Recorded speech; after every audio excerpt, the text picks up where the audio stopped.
Perfect, Andreas, and see you. Let's see you. Oh my God. Okay, so here we are. Basically, to answer questions, we got a lot of, not a lot, but we got few emails, and I will say, ask at one is not a support channel. It's not being monitored on a daily basis, and it's being just for these sort of special events we're doing, and that's basically it. So we will not attend to questions about general questions about my account and a lot of these things. This is more for general information, and there is a lot of questions related to various subjects actually, but in general, not how should I say. Uh, Big things. There's a lot of small things related to token trading and release of token and these things that we're going to cover today. We are basically we started releasing our white paper on Saturday, and for those of you who've been in there, you understand this is not just a day's work; it's a process, and the biggest process is not actually the writing of it, but it's the strategy behind it, and it's part of things we have been doing for quite a while. So where we are now is in a very good position with Super One. We can always have comments that we should have released this and we should have released that earlier, and that I totally agree with. There's always things happening. Not always, but things are coming up, and we could have been earlier with that. But given where we are today, which is important, we are on back of probably one of the strongest markets in mobile entertainment and advertising ever. It's collective market of mobile gaming and advertising. It's more than $700 billion, and it's kind of doubled over the past couple of years. And the COVID-19 has been one of the main catalysts to that. So let's talk a little bit more about a little bit about where we are and why we do things, because I mean, we don't know the answers to everything, and we are here now where we are at a situation where we started to put our tokens on Pancake in November, and we didn't have the capacity to put a lot of liquidity, a lot of trading. We were not ready for that. We hoped to be ready, but we were not good enough ready to kind of boost that. And then we now listing at Goku. It's a centralized exchange, gives us access to nearly 1 million customers. We really think and believe that that's going to bring much better liquidity, much better exposure on a global scale. And but what you need to understand is that listing at Goku is just the first step of a long staircase. So Goku is what we can call, with all respect, a tier 3 exchange. And if I divide the exchanges sort of into multiple tiers, where I put Binance and Coinbase and Kraken as number tier 1, and then you have tier 2, which is like Bitfinance, Bitrex, this kind of medium size. In that company, Goku becomes not a small exchange, because they have, or at least they had over a long period, $1 billion in average every day. But they are not the biggest one. But it's that's the way you normally start in this market. You start at one of these exchanges, and then you build your equity story. The same as you do in many senses. So you start there, you start building liquidity, you start building trading, and you get the trading community interested. And at the same time, we from the company side need to, of course, do what we can related to the game and the operation of the company. And we can always look at other peers in the market, like gaming companies, in example, which is of interest for us. And it's always easy to look at the top shooters in the market and say, okay, they did that and that. But normally when you see one of these or many of these companies, most of these companies, they get on an exchange and then they start a little bit of trading. And once they start getting traction, it takes like 3-4 months before they really boom. So at least, I mean, Axie went from, I think it was like $3-4 to $164. It took 6 weeks during the boom of NFT. So it's easy to look at Axie because everybody's speaking about them and they've been highly successful. But we need to have a mindset that we know starting at Goku, and we are also in the same kind of month releasing our first real game out there for in this version, the club games, and we're going to build a large user base, and that will take time and effort, resources to really get all that going. So I really don't understand when I mean when we are in this prosperous market and we are coming out with a product, it seems like it's ingrained in people's mind that they're going to sell their tokens immediately.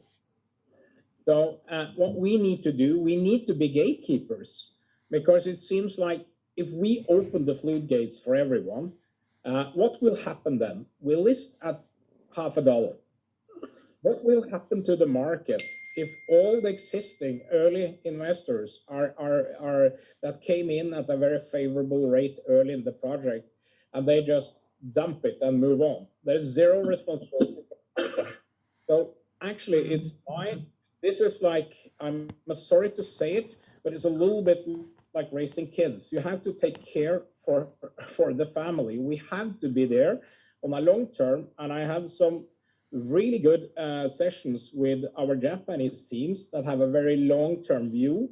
So what we need to talk about, and what we should be better to inform you about, is of course, the progress and all this, how we throughout 2022 will build something that has a tremendous value.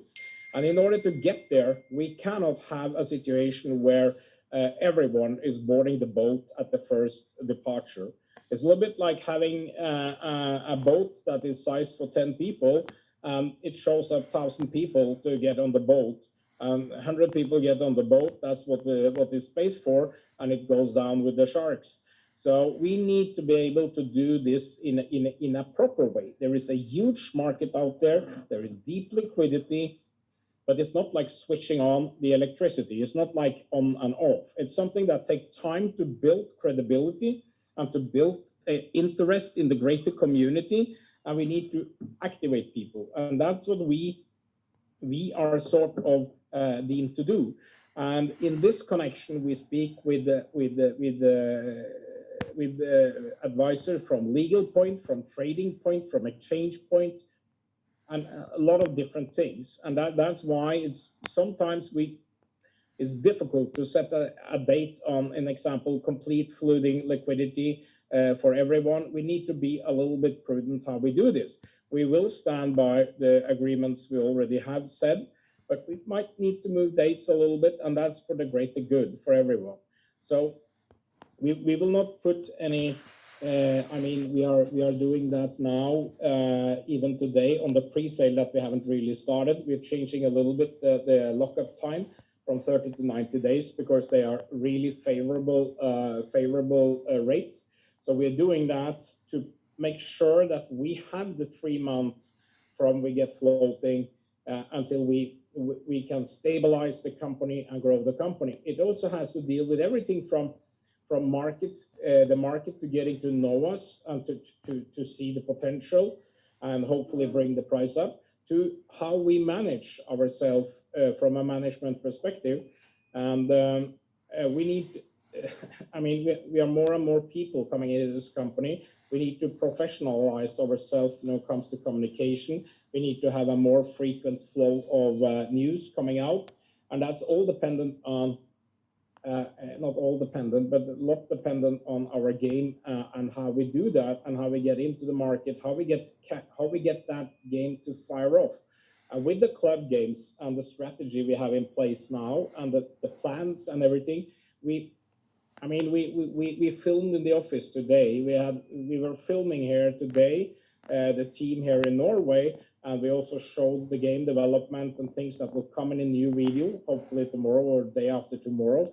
They have a new listing video coming up, and all the tremendous work we have done. It seems like we need to get things across, get it out there, and there's a fine tuning process now for how we do this with terms of getting out to real influencers in the football world. And we are, yes, we are launching towards Manchester United, Liverpool, FC Barcelona, and Real Madrid. And we are also opening up for Asian clubs, and we're doing corporations there. So we think we can really grow fast once we get there, and that means we need to be very well prepared for what we're doing. And yes, we have been preparing for a long period of time, and yes, we have a lot of content, and we have a lot of processes, and we are now in the final tuning stage of that. And I don't believe launching a game towards the current community will bring us any success, because all of you are a beneficiary from getting out to the bigger world, and that needs we need to be out there. We need to be really pushing that button, and that's we cannot do everything at the same time. So that's coming. And in this context, I really wonder what is the strategy of when people ask me, can I sell my token on the 8th of February? Okay, is that what you want? Is that really what you want?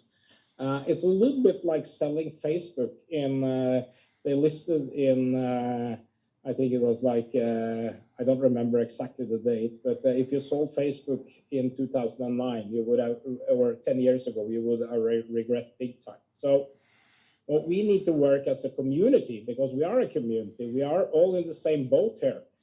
We have all invested a lot in this token scheme and the whole company. It's not like someone is kind of flying away with, okay, some people will do it, and that's okay. We will open for that, but we have to open gradually. It's a little bit like a light dimmer. It turns on and it comes stronger and stronger.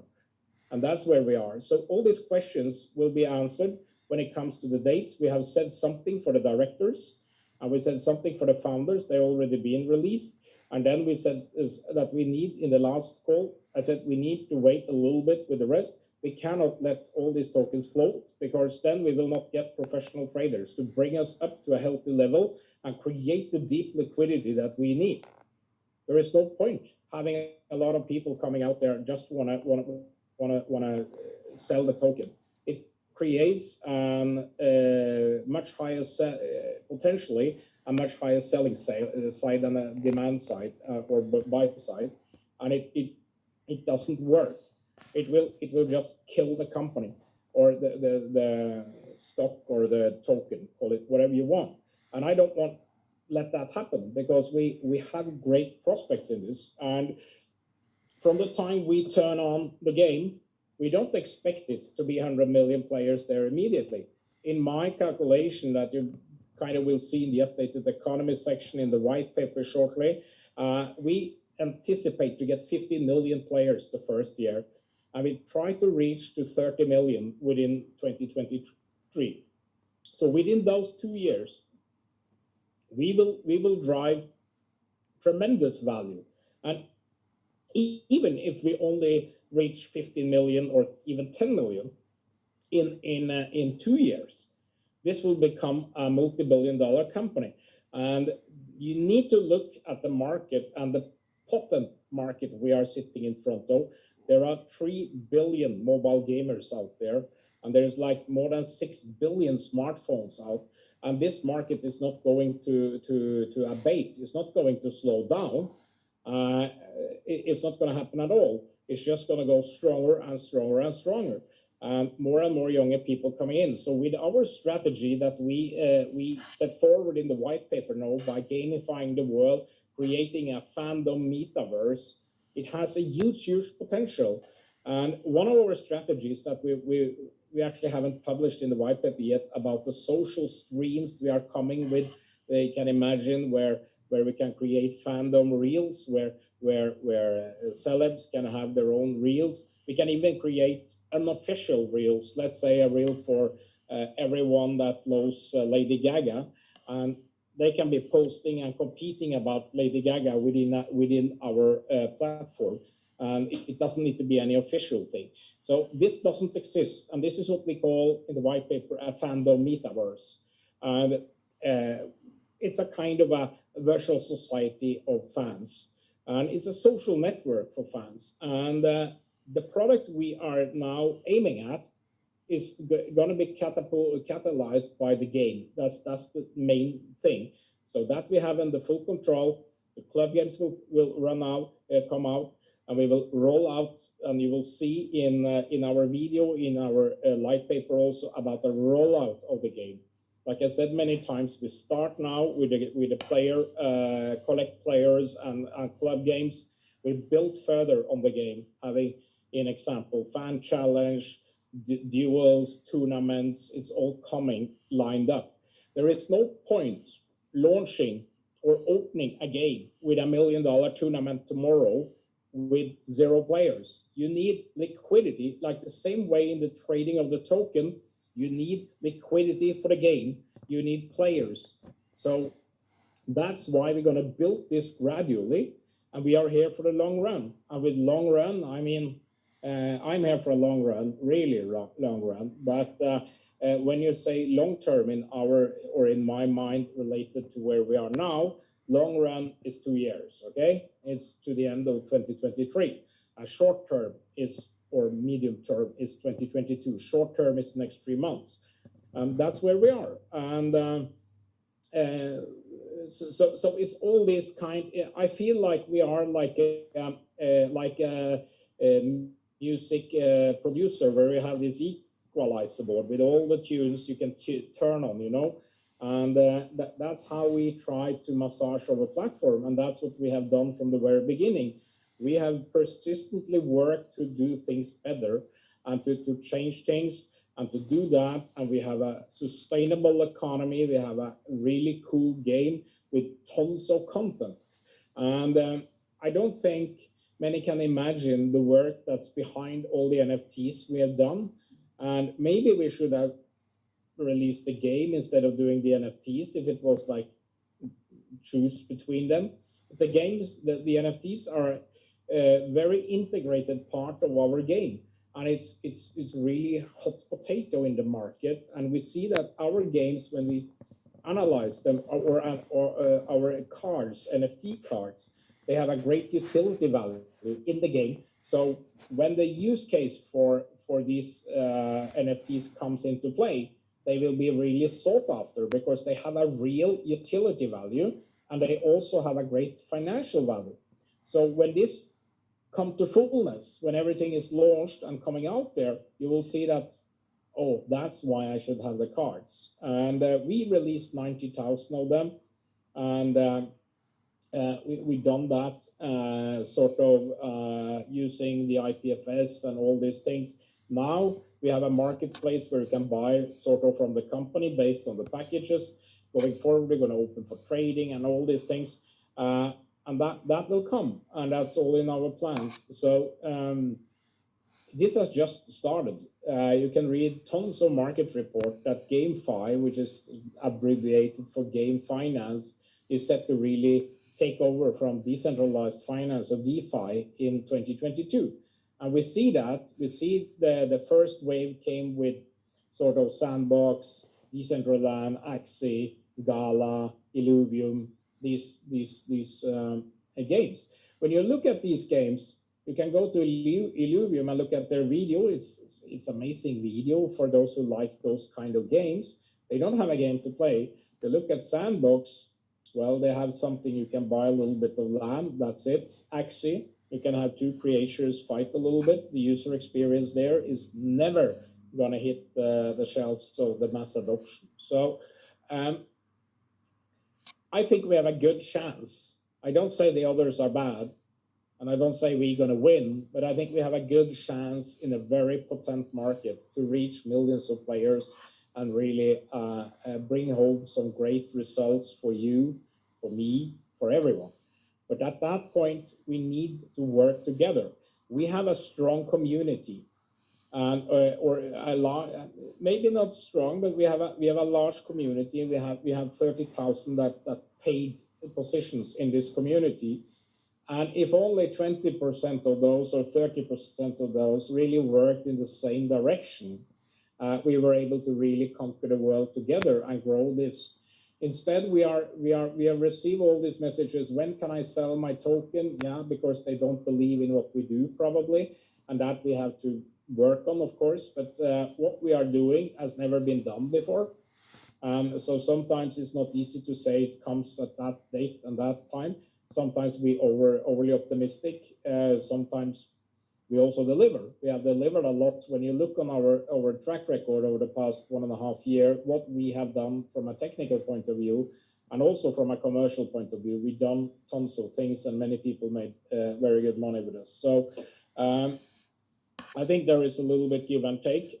We have seen projects come and go throughout our lifespan. We don't want to want to go that way.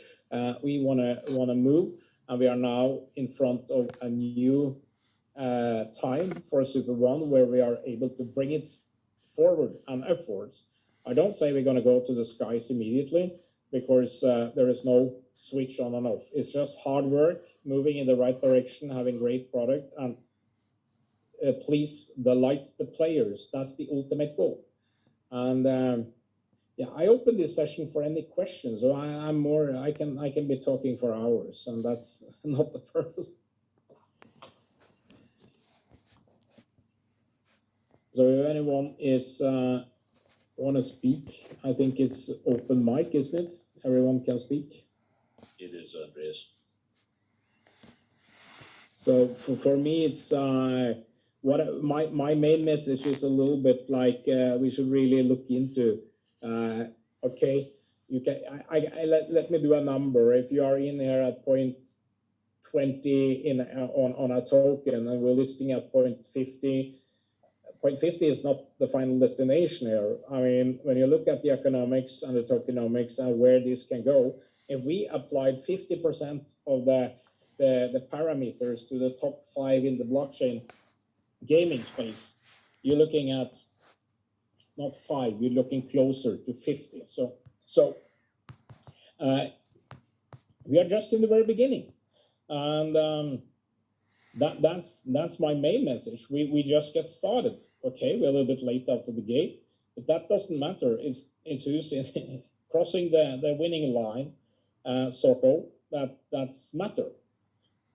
So that's my main message today, is that all these questions related to that, I'm concerned about one thing, and that's to bring a healthy and deep liquidity. So as we open, people are able to sell. We don't want them to sell because we want stakeholders. We also want new stakeholders coming in. So we need to create an environment for that. So that's where we are. I mean, we have a pretty healthy tokenomic. And for those of you who reviewed that tokenomic in the white paper, you will see that our tokenomics, we have 35% of the tokens allocated to player growth. Only player growth. We have another 35% of the billion tokens allocated to community growth. And that's where you guys come in. You are the seed round. You are just the very beginning, the growth round. So then we have another 30% reserved for the company, and including that is reserves, is long-term reserves, is also the team. It's embedded into that. So we have a very control on what we do with teams and things like that. We don't want them in the market doing things the short term. So that's where we are. And I'm open for any questions. I think this should be more like a question round where you ask me all the nasty questions. Hello, can you hear me? I can hear you, Mario. Hello, I say hello to all of you in all over the world. I'm Mario from Germany. Yes, I have only one question for the moment. Yes, we are in contact with several sports clubs like Liverpool or Barcelona and so on. And we are planning to start the game, the central product. Our goal is to bring a good product in the world, and around is the community, people playing and have fun with others. In about 2 weeks, something around the games will start. Is this like that, and how we can have some details before in order to get in contact to people with? Yeah, the games will start towards the end of February.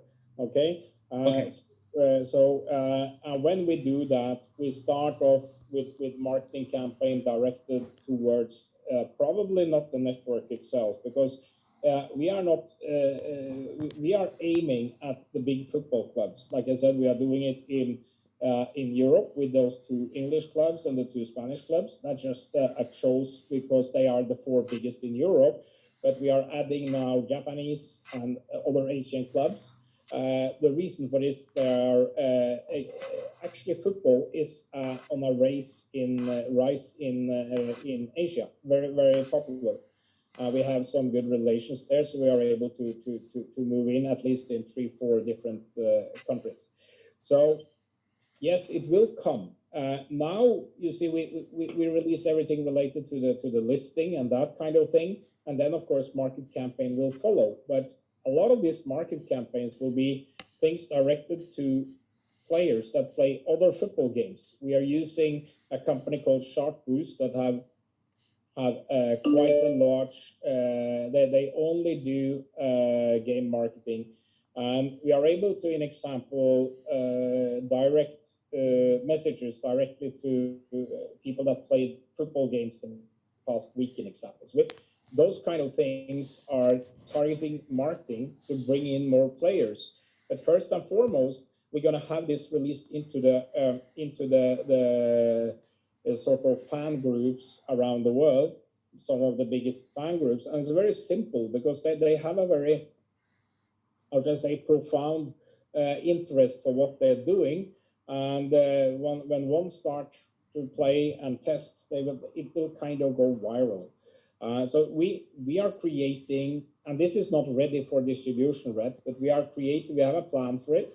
We have the material sort of gathered. What we're going to do, we're going to create tons of videos with short 10-15 second videos that's going to be flooding those different clubs and those different social. We're going to start with, everything will be online, but we're going to start with just influencer clubs before we do paid marketing to see how it can catch fire. And we are dipping into some of the biggest fandoms in the world. Manchester United alone, we're looking at 500-600 million fans. Okay, I don't say all of them are going to playable, to put it that way. But even if you have 10%, 50 million, that's kind of relevant for our game. And if we can reach even 500,000 of those, and 1%, and we can get some of them engaged, it will catch fire. That's only one club, and we're looking at these clubs. They have so big numbers, and we have one influencer. We are dealing with the top clubs in Indonesia, the 5 top clubs, and we are about to do a deal with the Indonesian Football Association. And you're looking at the top players there. They have millions of followers, millions. And what's going to happen? They're going to bring in. It's going to be a very large number. There is no hiding away that a customer in example Western Europe versus Indonesia have a different financial value for the company, but the numbers will be big, and they will outnumber us, I believe. We also have the same in the popularity of these rock stars, so-called. Like we have Schulz in Germany. We have opportunities to play on that, but same when you get to the tops in Japan, Vietnam, Philippines, Thailand, Indonesia. These are really rock stars on social media. But there is one thing that is different, at least in Indonesia, that we know very well, different from Europe, is that their salaries are very low. So there is a great opportunity for them to monetize their fandom, sort of, or their fans. But that's one thing. We look across the board, and now we do football, and we try to do it as good as we can. It will be good, and we're reaching out to all these different how do I say, fan clubs, but we are not releasing anything yet. Why? Because we want it to be ready. So when we do that, it's a matter of network effect, and that goes like when somebody starts doing something, they cannot wait. Okay, we've done that too many times with the business community here. You've all been part of it, where we kind of get started and get excited, and then it kind of cools down, and then it's like starting an engine, stopping, starting and stopping, starting and stopping. We don't want that to happen. So we want to have, when everything is ready, we are there. Everything sits in the App Store, approved by everything. We don't going to wait for approval. We're going to have the game open at a certain date and time, and then we switch on in the back office or app stores, and then it's live everywhere. So what we're going to bring in is a certain pre-registration phase over a little time. Okay, you can do that, and you can earn something from that to get the initial number of players. And then when we open, we're probably going to have some hardcore, excited people, and they will again work with this. So it's a mix of things. That's why we haven't kind of released marketing material. I mean, creating videos and creating these things is kind of things we do every day. And now we have spent a lot of time getting what you're starting to see, white paper, light paper coming, a new video coming. We spent a lot of things dealing with that. Maybe too much. And but this is our a solid foundation for where we are going the next 2 years, and that's why we actually took an extra round doing it properly. So to answer you shortly, it will come.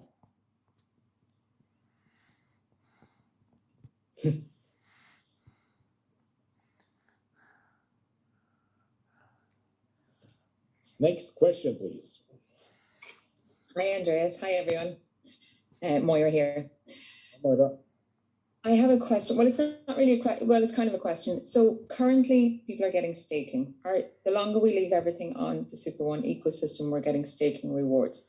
Yeah. But everybody needs to have an active $10 pack direct or in one of their directs in order to have that coming in every night like we are, right? Yep.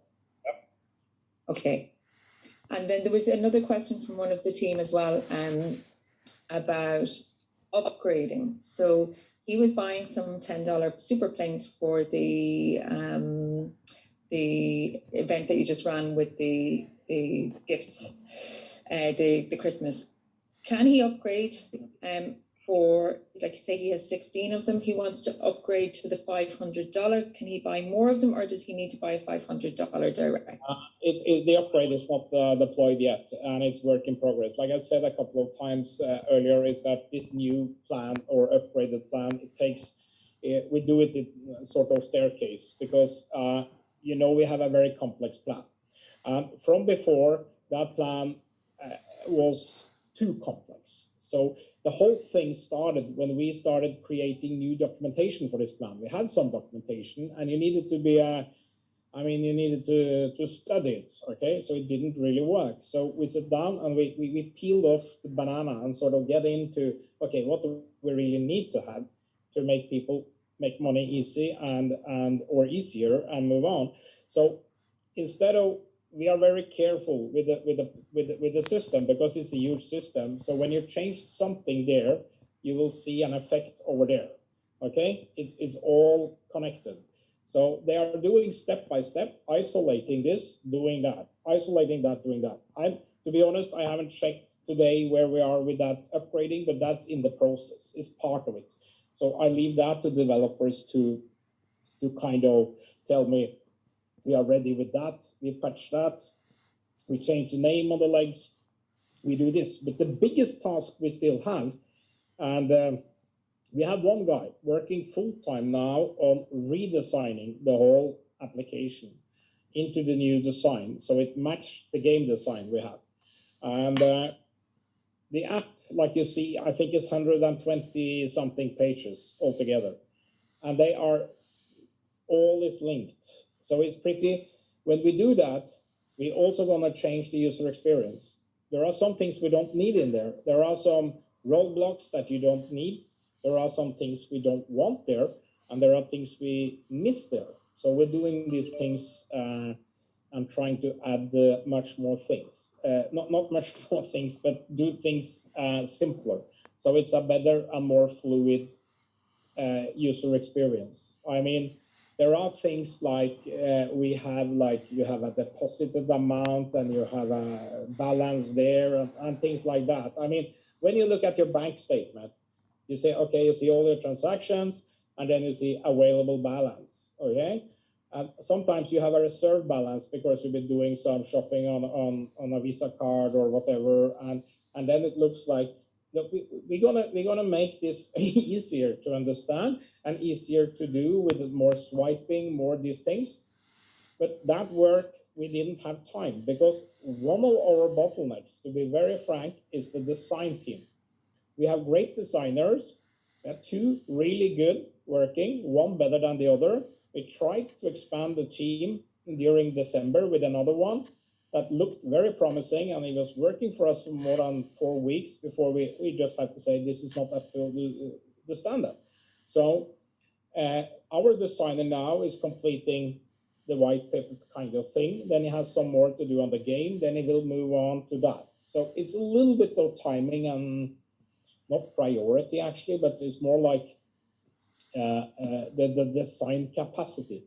And it's easy to say you can get a designer, but you can try this complex application. It's not actually the graphic, the colors you see on the buttons, but it's the whole design system and the user experience. So you need to remap the whole app with 120 pages with all this complex functionality. You need to bring it into a new system. And what we didn't have before, which we could regret today, is that you can change a color on a button and it changes in the whole app. We didn't have that design system because we have been patching and patching and patching. So now it's spring cleaning on that. And what I think we need to do is, and what we are doing, is to go for mass adoption. And when you're going to have millions of people, hopefully, using that system, it needs to be easy. And that's where I'm not coming from the network marketing world. And when you start explaining binary to someone, try doing that and try doing that with the private leg, power leg, and whatever you do that and you change that and you wake up next morning, everything is crossed over and you see that. So I think what we are looking when you get into the gaming with the mass adoption of influencers, and people will start making money, and you will have some people that will understand the system and do that. But that's what we call the community. That's the community members. But even among the community members, when I run the statistics, we have 12.7% that were binary eligible. Okay, so when you start looking at what people are making and how many they have recruited and how it's working, it was not good, you know. For some people it was good, some people it was not good. Okay, so we try to accommodate it, make it easier, and the whole thing with the point system, I've been questioned this a lot from the Japanese teams, because we have separate Japanese, and they also spent a little bit of time understanding it. But when you get the rationale behind it, is that points is something you will be rewarded both in the community but also in the game. So once you get started, you will say, okay, if you play this game today, you will earn points. Okay, these points you can redeem against a better community package or whatever NFTs comes up on the game side, on the package side. So this is a little bit of spring cleaning going forward, because when we set out to create this, we didn't know everything. We had the basis, we had these things, and then we created a lot of NFTs. We kind of did all this as part of the card scheme. and then the market develop. It comes new development, you get new ideas, you see, we can do this better. I think we're always going to iterate like this. I usually say, like, do you think Microsoft Word is the same in 1998 as in today? It is changing. So we just want to do it better. And the platform is a little bit complex. We are struggling with that. Not because it's difficult or anything, but in the terms that it's when you do something there, you tend to mess up another function. Okay, there are a lot of dependencies. So many of these functions, if we do something, is to switch off that light. You also switch off a light in another area you don't want to switch it off. So that's some of the comprehensive stuff. At the same time, we have developers working with Solana, a Rust, a very advanced language, much more core than what we are using on the platform now. We're looking into this, and I personally believe that Solana is going to be one of the main blockchains going forward. And also the transaction speed is really good. You can also have USDC on Solana. I think that stablecoin is going to be the main thing for us going forward. And that's where we are looking. And yeah, so there are going to be some changes, but to the better. I mean, just bringing it better, bringing it bigger. What we really need is a lot of people. Okay, you will never come to an optimal point for a product where you say, yeah, now we're gonna start marketing. The best thing in this world is to get out there and get people in, and still there is a great opportunity for many people to make money. Of course, there will be some.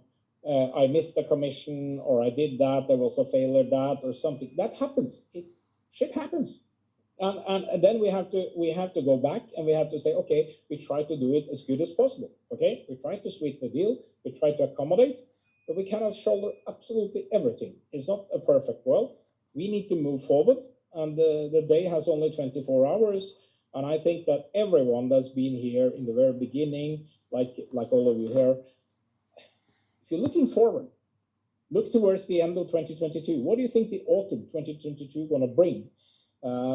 Okay, we're starting off with a little bit of dip in the crypto, and that usually goes because of federal authority or government authorities and all that kind of thing. And then all of a sudden, one day you wake up and Bitcoin is up 10-20%, and you say we are back on a new wave going up.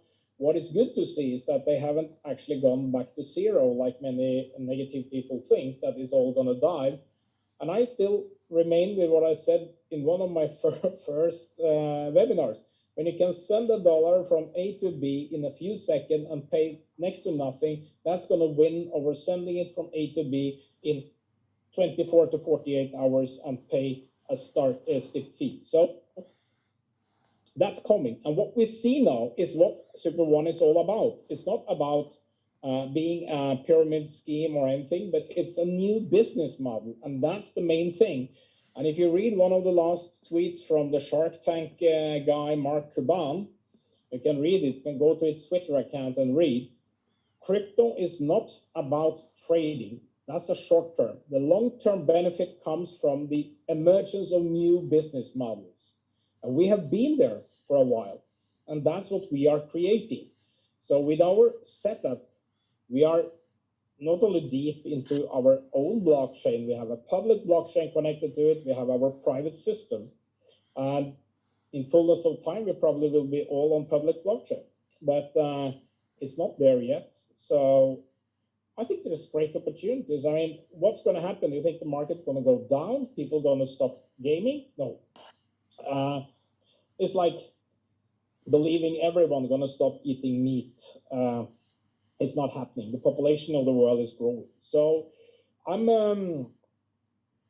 very positive, and I wake up early every morning, and trying to do the best. And we work hard, and now we need everyone to okay, let's grow this community. Let's there's a lot of uncharted territory out there, and I hope we can get people active, and they can get a healthy payout for what they do.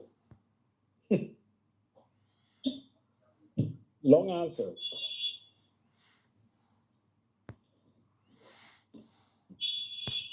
Any question, Umesh, you are here? Yeah, I'm there, Andreas. First of all, would like to congratulate you for the fantastic work that you have been doing, and I'm sure all of us have the same feeling, and we do appreciate that. Yes, there will be delays here and there. We are there to live with it. Just wanted a couple of clarities. When are we starting? Have we postponed our pre-sales? Can we have some tentative timeline? And overall, I don't know. 48 hours, Umesh. We are doing a video, and we needed to do. We were a little bit delayed with the light paper because we needed to extend the white paper. You know, we are only 3 people working on these type of things, and I couldn't get the designer to work the third weekend in a row. So that was a little bit not a problem, but the reason. Okay, I won't say it's an excuse, but this is an explanation at all. So I believe Wednesday we have a cool new video coming. It will feature footage from our office here in Norway. It will feature some new things on the game, the club games, and the whole roadmap forward.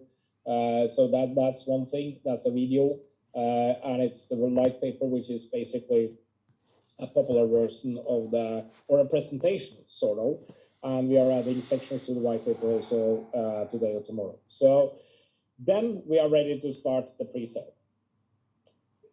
So, but the contract is already there, actually. It's been there for a little bit of time. And so what we have done, which is also being deployed latest in the morning, is that we changed the number of tokens in the packages on the platform, so they are synchronized with the pre-sale. So yeah, on the platform now, in addition to what you get, they are pretty much synchronized. In addition, on the platform, you get the NFTs, and we released all the artists. We released 30,000 NFTs last. Hello.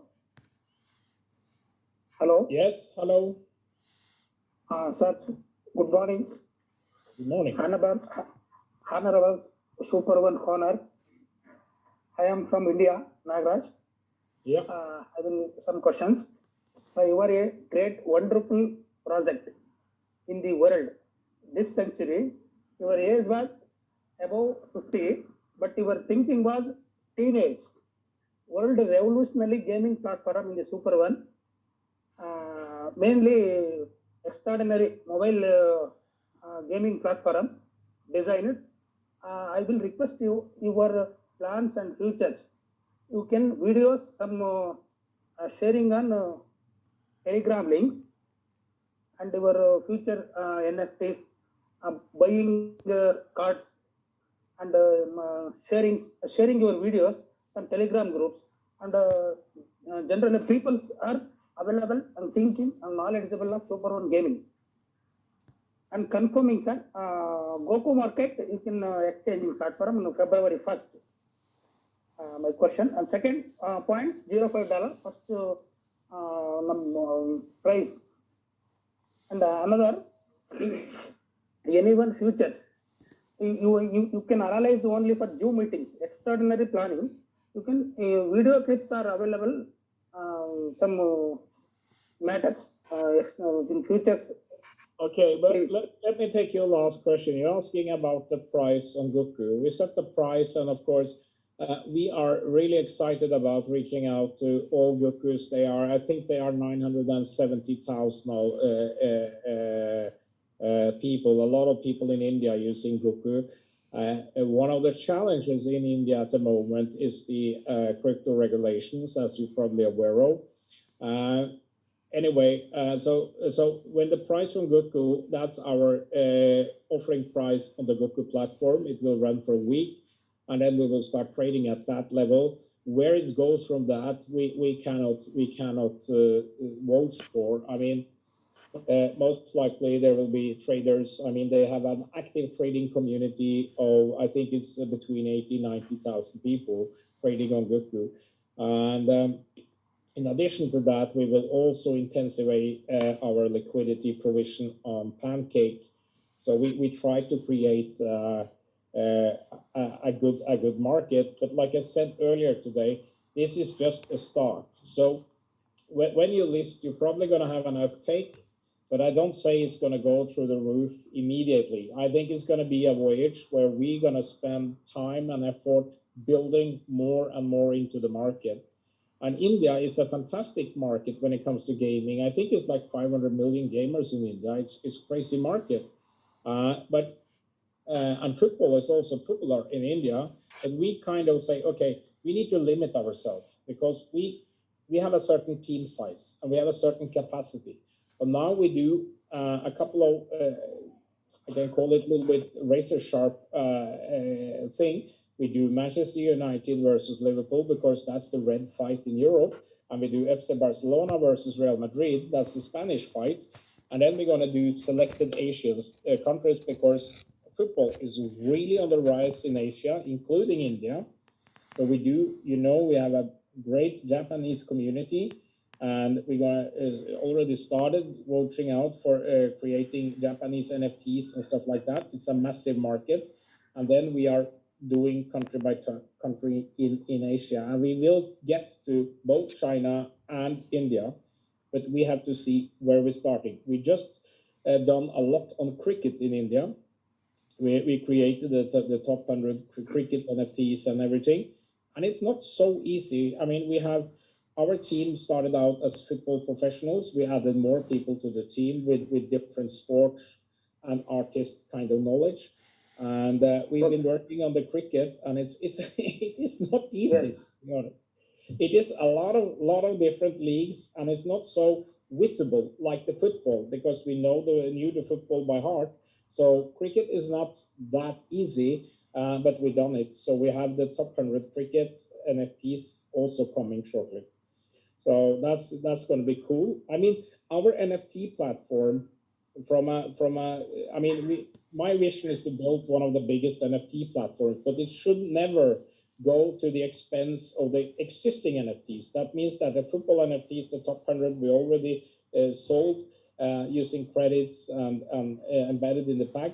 They should never be diluted from a financial point of view. So those will stay. The artist will never intervene with that, and the cricket will never intervene with that. So that's how we work with it. We separate them, and we cannot, or to say, there are provisions coming that you need to stake these NFTs on our platform to be able to receive staking rewards. That's a legal requirement.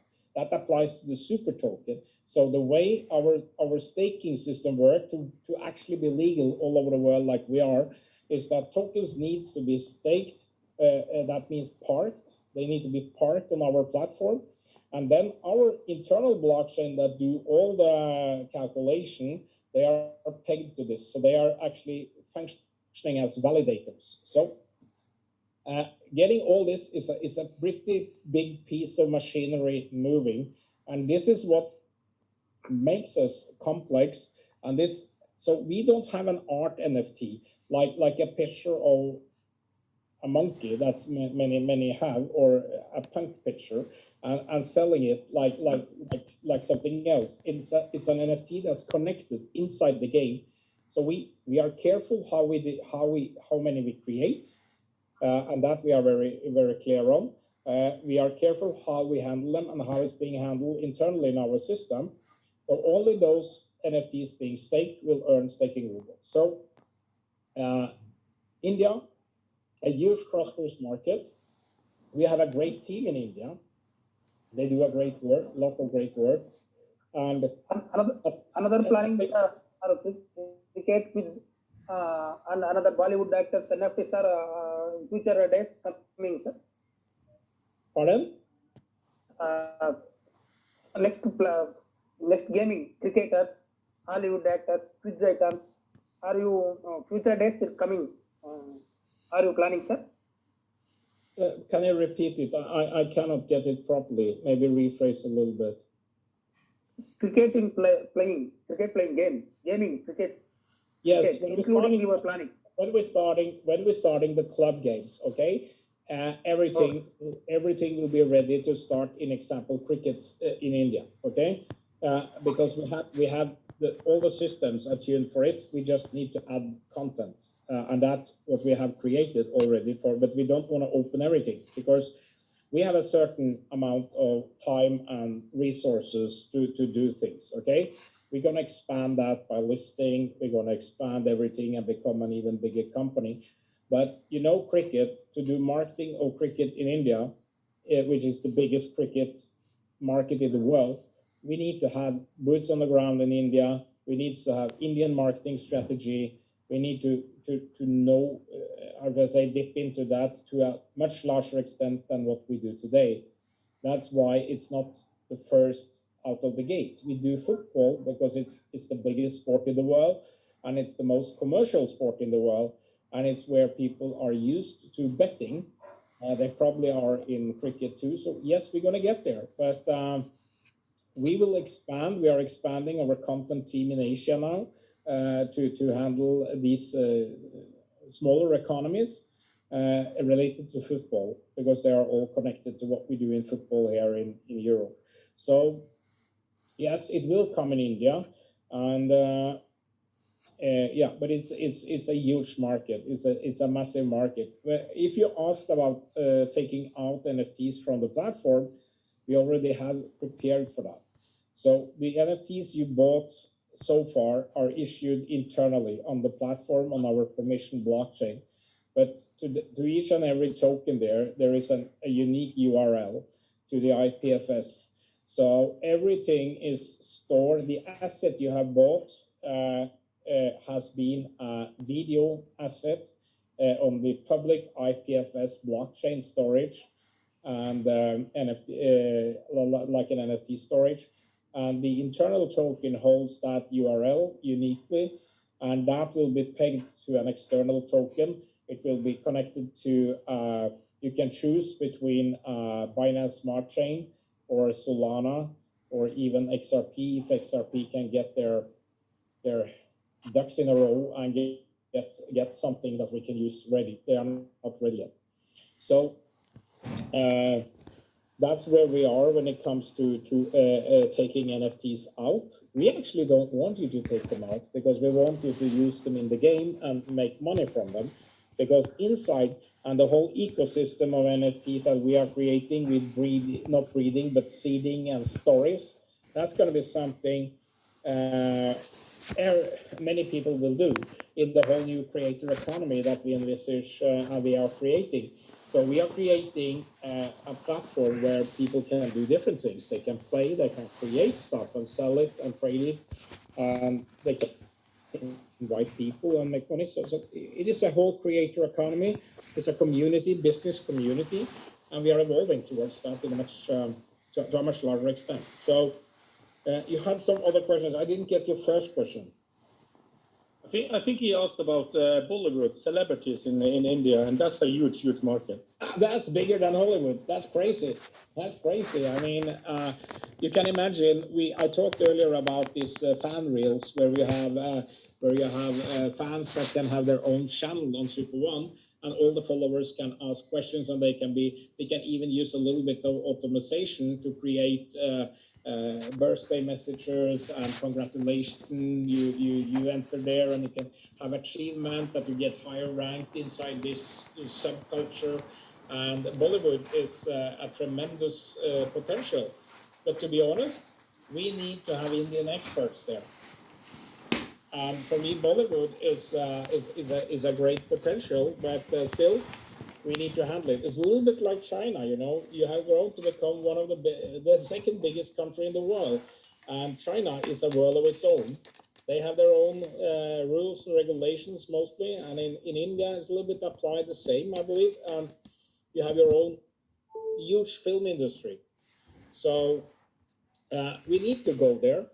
We will get there, but not tomorrow, but the day after tomorrow. I hope that answers your question. It's not very concrete because I don't say at the 15th of May we're going to be in Bollywood, but because I can't answer it differently.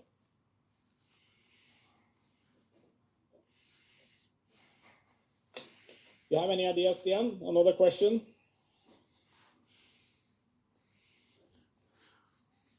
I think that was it. Bollywood is huge, huge. We have so much many categories, and I think also music. Only music is huge, huge when it comes. I'm really looking forward to see you in Bollywood. That's gonna be a fun Trust me, that's gonna be big. Oh my God! Well, trust me, Andreas, you would love it. You would love it. Not only in Bollywood.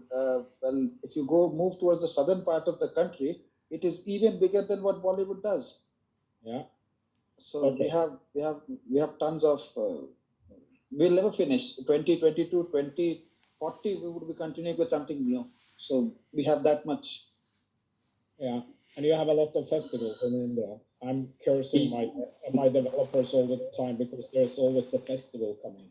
Oh, this weekend we are dancing in the street, throwing color powder in the air and singing and anything. But we are great people. I love your food, to be honest. Anyway, Fantastic. so yes, here we are. More questions, please. We have a lot of information coming. There is always tuning and more coming. And what we really want to do is to try to connect with those who really want to grow this and see how we can help you, how we can work together, and what kind of carrots we can put in front of you to get really moving. Like I said, we have a huge community in relatively size, and we can become much bigger, much bigger. And I think that growing this community to 300,000 members should be our next goal, to tenfold where we are today, and that we could I won't say easily manage, but in the tokenomics you will see we have set aside tokens to do it. We actually set aside 150 million tokens to get to that point. So it's just start calculating how we can get there and the rewards we put in front of each and every of you to do this. Beside the general bonus plan. So we're doing this staking. We've been doing that for a while. Real-time staking. I haven't seen that before. We're going to use tokens much more when we get that as a liquid asset. It will be used to a much larger extent. Of course, you won't get them cheap to say it that way, but you will be paid in not only tokens, of course, but we're going to use token and to a much larger extent, and it's much better for everyone because you will be able to cash them in as we move forward and have deep liquidity. Not that we're going to change the bonus plan to token. Don't misunderstand me on this, because this question will probably come. We're not going to change anything more on that, but we're going to have extra and over and above remuneration and incentives for the same as we have on the player side. As you move on the player side, you see we have reserved 150 million tokens for the seed round of players. That's how we're going to get the first 10, 15 million players. Then we have another 150 million reserved for the next year. So we're going to, throughout the first 2 years, we have about 300 million tokens apart from the reserves to get into the player. That's a lot of tokens, but we need to have the price up so that the value of each token is as high as possible. And then we will spend as little as possible to get there in this play to earn, engage to earn economy that we created. So when you look into the tokenomics, it's all tuned for growth. Growth on the community, growth on the player side, and the company sits in between with long-term vesting, long-term deals to grow this in many, many years forward. So I think we just started. This is Internet 1995, something like that, with Netscape and Alta Vista. We just started. We can get really going now. So, but to do that, we need, one of our forces is that we have a huge community already. Now we need everyone to be part and be active, and that's how we can move this forward, and we can all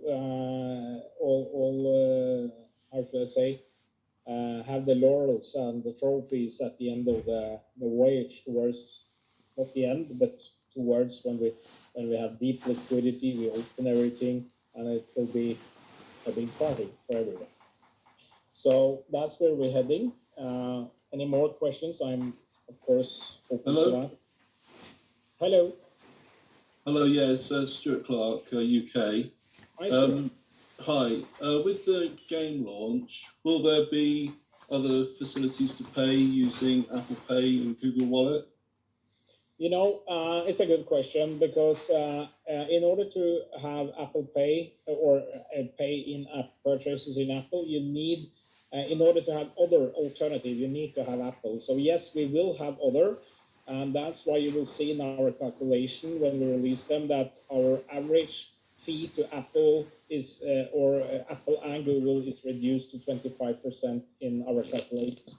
But we, to be very honest, I think that most of the revenue will come from the App Store payout, because we are, all the people or the users we are getting in, the players, they are used to use in-app purchases. It's the most convenient thing. It's like when I started in mobile entertainment, SMS billing was the thing, and it's still there and it's still working. But we are having a very special situation in the world where you have basically two gatekeepers. You have three, but you have Apple, Google, and you have Huawei. Huawei actually has quite a sizable app store, but they all have the same terms. Huawei is a little bit better, but Apple has this 30%, and basically we will need to live with it, to put it that way. We don't have the resources of Fortnite that went outside, and so what we can do is to hope it will be reduced with all the pressure they have from legal side and commercial side. But we have to have Apple Pay, and there is another thing. One thing is the 30%. The worst thing, or not the worst, but a thing that we need to consider is liquidity. Because when someone pay with an Apple, let's say you pay 1st of March, then you don't get the payout before the 30th of April, 30 days post trading month. So that has a lot to do with our real-time model. And that's where we maybe in the very beginning need to bridge that with tokens or things like that. So obviously if we are growing insanely and we have a liquidity bridge, we can use banks to do that. You know how banks like crypto companies. So we envision that we need to bridge that in a sense, but that's details. But if not, it will be deferred payments. It will come a little bit later. So either of those. Yeah. So in order to answer your questions, yes, there will be alternative payments like crypto, whatever crypto we're using at that point in time. Probably XRP, probably also USDC, probably more also. It will be possible to use crypto, but we need to have Apple to be able to show crypto. That's why in Apple we don't have the payment features today. On Google it's a little bit different. We can have a little bit different approach in Google, but they are also tightening the ship. So to answer your question is yes. Thank you. Cheers.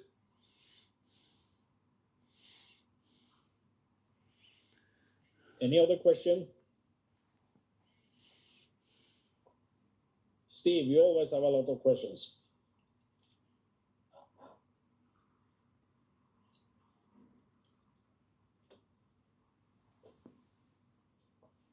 Stian, you probably have a question.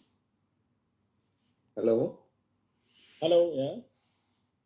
Well, sir, we have I have four 1,000 package, but 5,000 packets have changed silver. 2,500 packets have changed gold, but 1,000 packets no change. It's coming. What's going to happen is that your package is now silver because you are $500 above silver. So you are on a good way to 2,500. So in the update we're coming with the points, you will see that you are you will see in your point scale that you are closer to 2,500. So you can upgrade to 2,500. You are not losing any perks from the previous 1,000. You are actually getting much more. As you know, this silver has two levels of matching. So before we had one level on that package. Thank you.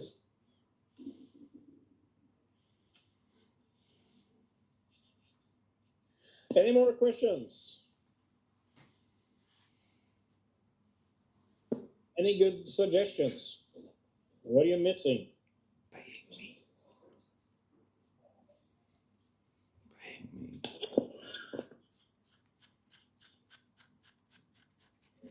Pay me.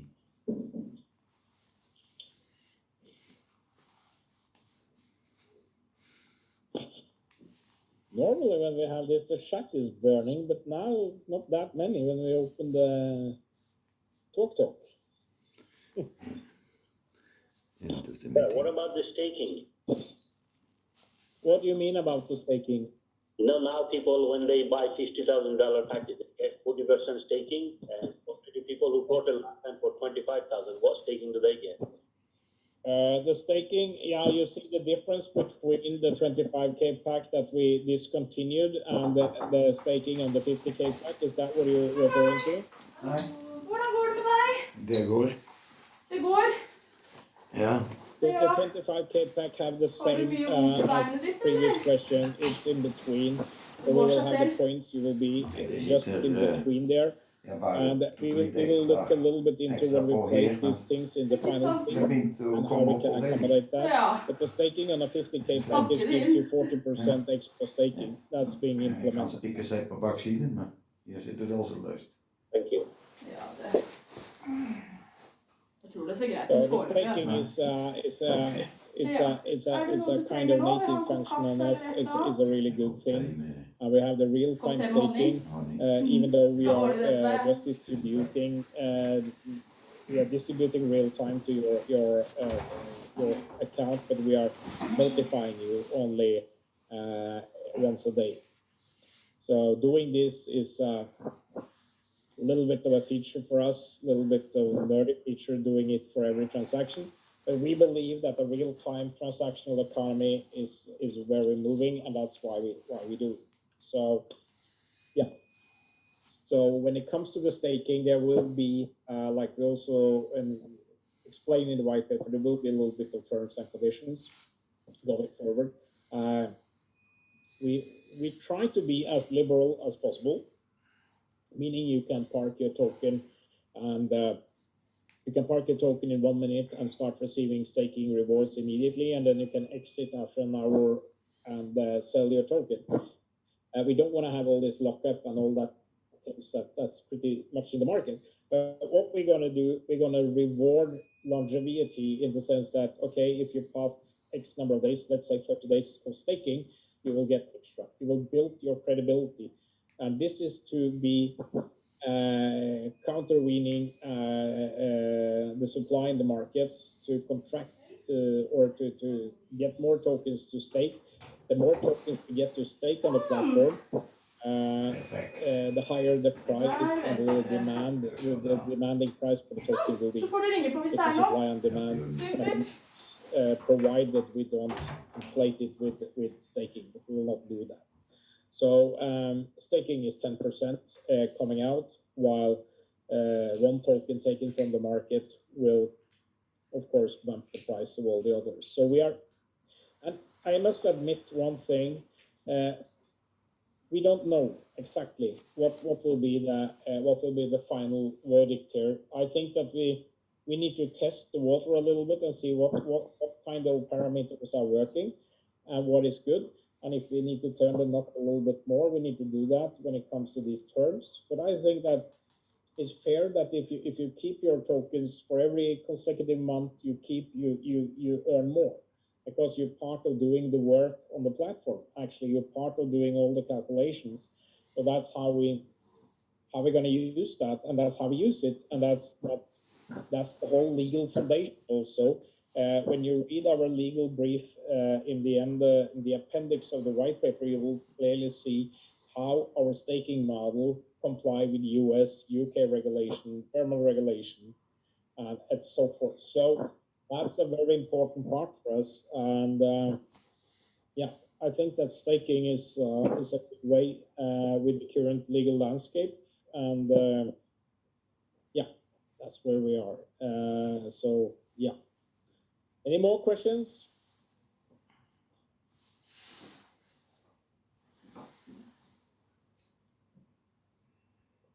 So many people and so few questions. When can we transfer our tokens from each account? I've got multiple accounts. So I have to transfer all of them in one? Yeah, it's a good question. I can tell you, we've just been discussing this. I tell you the dilemma. Okay, we're gonna have a threshold to take out account. We have a threshold coming up for withdrawing tokens. Like now, we have like 1,000 tokens, and the thing is like we have people that's, I will say people, it's groups of people that registering to get the free token. Okay, so let's for argument's sake that 1,000 people are registering to get the free token, and all of them transfer to their, let's say, initiator or leader, and he will get a lot of token, and he will cash out. He will just get free tokens to cash out without doing anything. So that's the dilemma we have by opening for free token transfer between the participants here. So these are one of the things we need to look into and find good ways to where we also protect people and or the community and the stakeholders at large. So all this will be resolved once we have deep liquidity in the market. Once we have deep liquidity, we really don't, we wouldn't care. But now we need to protect those who invested a lot in tokens from those who get free by bringing in people. We need to. It's all about profit. I mean, it's about regulating it and opening up. And yes, we can easily do it. We can easily do it. It's just a business decision, and it's been discussed many times, and we haven't concluded yet. We probably need to do it in a proper way. I'm open for any suggestion. I mean, there are tons of these considerations all the time, where we have to look at, okay, should we do it now or should we wait? What is the benefit? Should we spend a week doing token transfer for a few people, or should we do something else that brings in more people or brings in players or get us faster into the market? So yeah. What about the credit? What about the credit? When can we change them to tokens? You will get as soon as we develop the feature. It's not a big feature for us. It's a script. So when you log into the app, you will get a question. Do you want to convert your credits to token? And then you click OK, and then it's done. That will happen. We just haven't really prioritized it, but we're going to do that now shortly. And basically, yeah, we don't do it automatically. Easier for us to actually do it automatically with the script. But I mean, when we do statistic analytics analysis of our member base, we see that many haven't logged in for 6 months, an example. Is it fair to give tokens that is a precious commodity that's going to be traded on a liquid exchange and everything? Is it fair to give them and park a lot of tokens in their accounts? No, I feel no. So what we done, we decided to have it based on not based on activity, but based on you log in, you convert the token. That we can run for a certain period of time. After that, this conversion will be not available anymore. So that's a way we need to look into it, because we, in a way, we needed a good solution. We think this is a good solution. We will of course communicate and do like we did with the token swap. We still have people coming that haven't swapped their token. And how do we do that? I forget about that. We need our support to deal with that on case by case, but from the general, we will serve our community, and we will serve our active community better than the passive. Okay, we have to do that. So it will come shortly, and it will definitely be there. So it will happen, but we won't do it automatically. And the reason I explained. I have another question. How can we buy NFT cards without buying another package? We decided we will open for that later. We will open for that using Super. Now we haven't. We have embedded them in the packages to get more packages sold. And to kind of also there is another thing to it, because now when you're buying let me call it a business tire package, you're buying NFT cards as one of the main assets together with the token. So it's important for us that that you buy products from us. So it's a digital product, is delivered. We want to have it that way. And what will be, we are using Super as the main thing. So when you have certain, how should I say, if you have a gold package or silver package and you want to have more, you will be able to buy more NFTs using Super as we open the new version of the marketplace. There will also be a change, where you can buy from other people using Super. So Super will be the main the main fuel inside the community for doing all this bidding, seeding, and all these things. And there will be releases, but yeah, it's a little bit of mix. The whole marketplace it's a pretty comprehensive stuff with the bidding engine and with these kind of different things. We are also adding it's called Dutch auction systems, where we are putting things out and the price goes down until somebody buys it. There's a lot of things we are having in our roadmap when it comes to this. All in all, we really want to have that marketplace on Solana. Solana uses a development language called Rust, which is a very native, deep language, and it takes a lot of consideration to create it. But we envisage to be a really big player in the crypto, in the gaming NFT market. But a lot of the trading platforms, they have a lot of things there. We want our community, our player base to get into this. Maybe many people will get their first NFT from Super One because they are recruiting players. So that's the way of getting with a play to earn or engage to earn model we have in the player economy. You will be recruiting, you get your first NFT, you get acquainted to how it's working, and you can transact it on the marketplace. But the marketplace there today will be a little bit same as creating an exchange for our token for our members. That will not work very well. So we need demand, okay? And demand, part of it, we have the supply side. We need higher demand side, both on the token and on the whole platform. We need demand in the marketplace. So there is a big difference between having 30,000 something paying members with NFTs, etc., inside the platform, or having 3 million players need to buy these things. And that's the next step for this company now, apart from the listing and the IEO, is to get the game community engaged and to get the club games going. That's the first starting point. And that's the voyage to create the demand side. So many millennials are trading in crypto. Actually, more than 50% have crypto. And out of the millionaire millennials, more than 80% have more than 50% of their fortune in crypto. So the generation, we label it the digital generation, they are all into this. And GameFi, which is kind of spin-off from DeFi, is set to take off in 2022. It's all dealing with NFTs, it's dealing with tokenized economy, that we are in the middle of the sweet spot.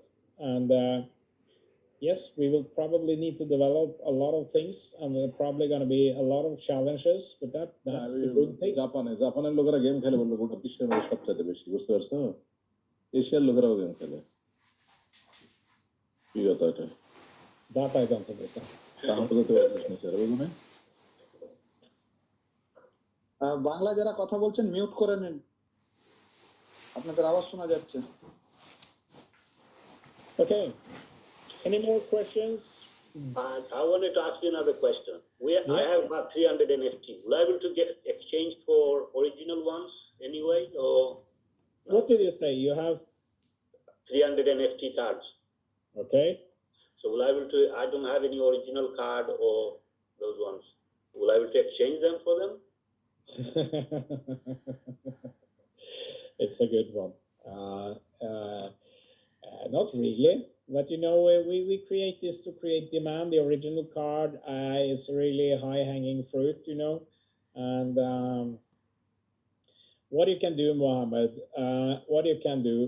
you can reach out to us on the help channel, just help@super.one, and get in touch with our guy there, and he will refer you to me, and then we can see what you have and what you want to accomplish. Okay. Thank you.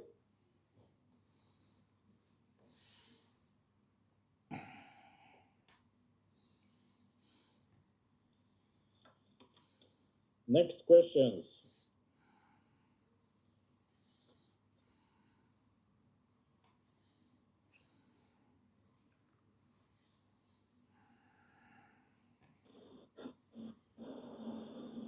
Andreas, good evening. Good evening. This is Upendra from India. Hello, Upendra. It's great to hear you, sir. Waiting for the wonderful game to get launched soon. Very excited about the crypto launching that is in Goku market. So it's a very small question. Eagerly, anxiously waiting for the game to get launched because I'm answering to many. So I think things will happen soon. And I thought of hearing it from you again. So by what time do we need to expect the first voyage, the first step? The first step starts in February for the game, and we are in the final tuning of that. And like I explained earlier, I mean, we have a playable game here in the office. The thing is, like, we're doing a little bit what you can call tuning of the site. At the same time, we are connecting with the other parts of the platform, the whole compensation or the whole affiliate app, to call it that, the community app. And the design we are pursuing now is a little bit different, and we need to change to bring in millions of people into the game. They will use the same back office as you are using today.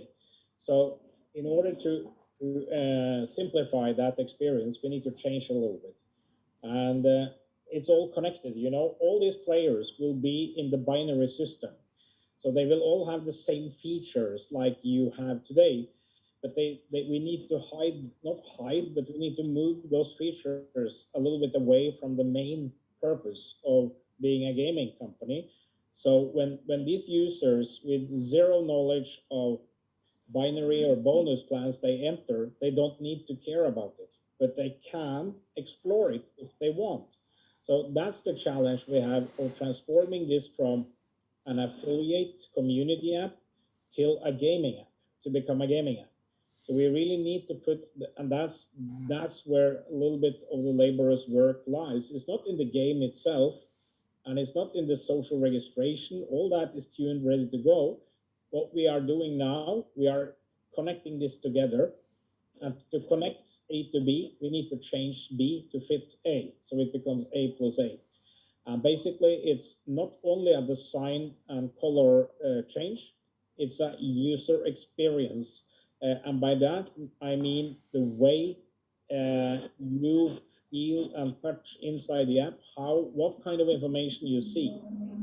You know, when we open the game section, you have a lot of things. You have leaderboards, you have points, you have friends that you connect with, and that's a massive part of an application. And we need to move, how should I say, to a subsection, the affiliate function, and not only synchronize it in color, but we need to color and design, but we need to synchronize it in terms of functionality and simplify it. So that's the ongoing process, and it's nothing that we don't manage. It's just like it takes a little bit of capacity, and like I explained at the very beginning, the sign capacity, it's a scarce. It's a scarce in the market. We have some really good people working with us. We tried to expand. We decided not to expand because it's difficult to expand, to find good people with the same stroke, because this is creation, this is artists. And it's not like we have good people to kind of implement what we create, but to create the creation, the creative part of it takes a lot of iteration. It starts with my drawings and it ends up into something much more beautiful. And that's a process, and that's process when it comes to the user experience we have been through. We mapped out everything. Now we are designing the beautiful graphics to it, and we're gonna start changing in the main system. We already started with the new bonus mode, so it's coming. So that's why it's a little bit difficult to show in the app or show me the game in the app. Okay, but the game has a set of features that's not synchronized with the existing back office. We need to sync those. That's what we're dealing with. And once that's done, which is in the full control, we roll out the game together with a marketing plan. Okay. Thank you, Andreas. So it is not so. It seems on the how do I say, outside surface, it's like, yeah, let me play the game.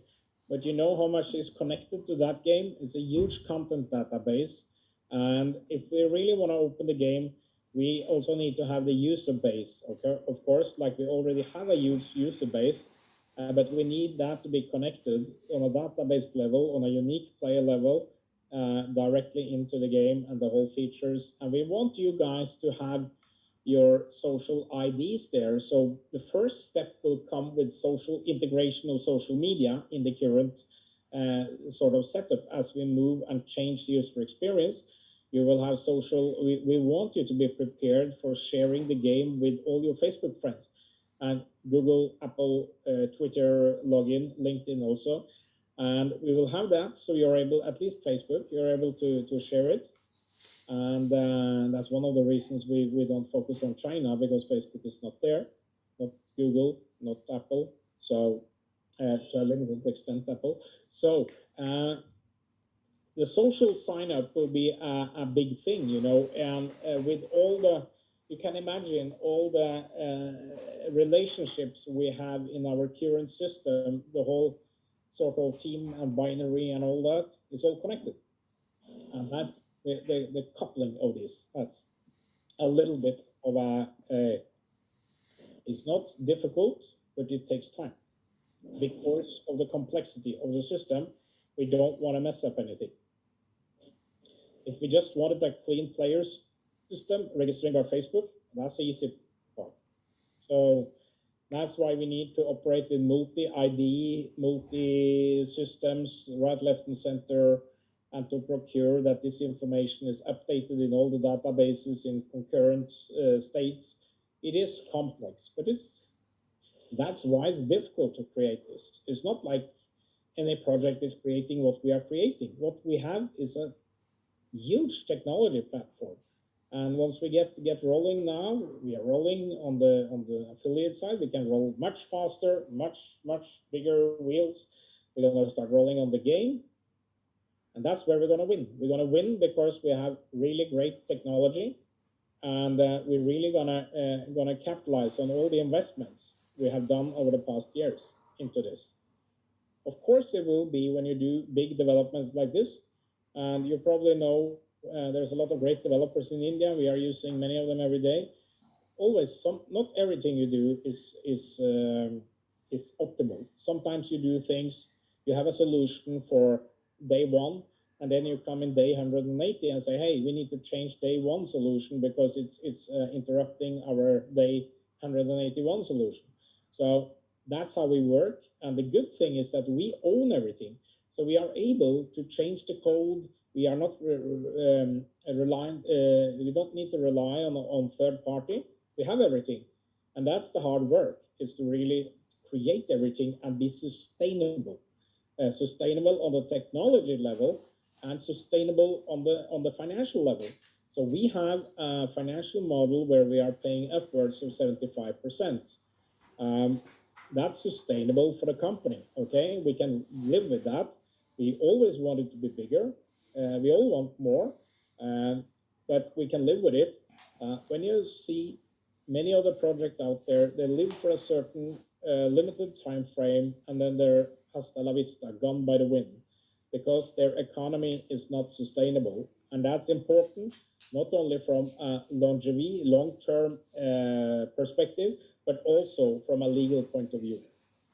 Legal ramifications always comes a year or 2 or 3 after the boom.